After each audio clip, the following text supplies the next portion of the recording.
Before starting any lecture related to cloud computing, I always try to remind students about the advantages of cloud computing.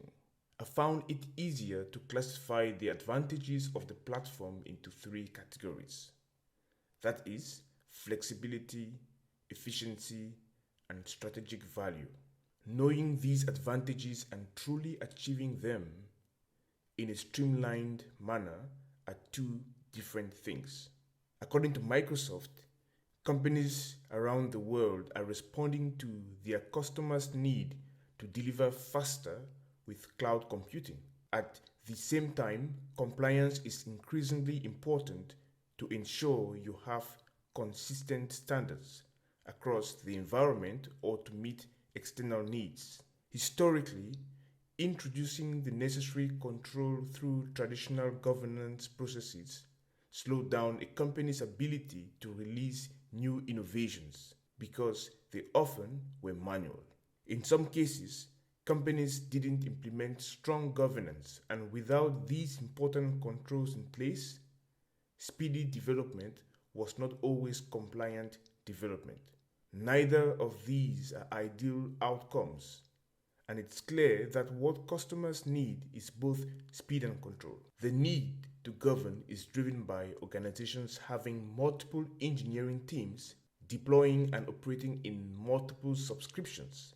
This implies the organizations need to standardize or enforce how cloud resources are configured. The requirement to satisfy regulatory compliance, create cost value, security demands, or achieve design consistency is another driver.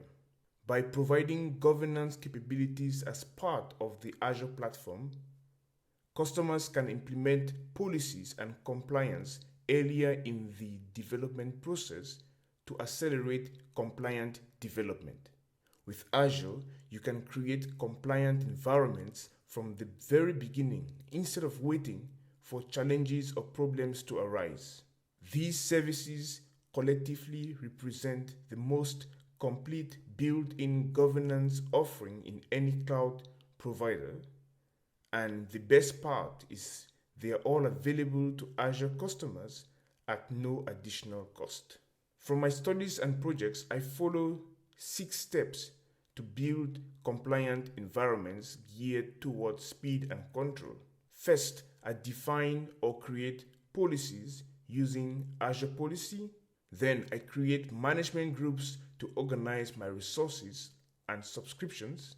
Third, I define Azure Blueprints, which help me define repeatable sets of resources. And then I accurately and quickly audit my resources and access policy impact using Resource Graph. I then visualize my infrastructure using Azure Monitor, which helps me to review governance and effectiveness and eventually improve my cloud offering.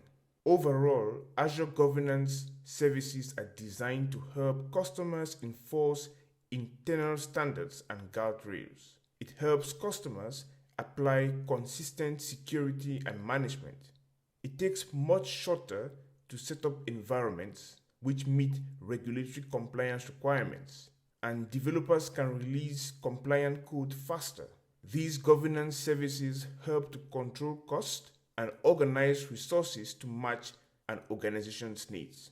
In the next lecture, I will dive deeper into Azure Policy, how to define policies, and how to assign policies to different scopes within your cloud environment.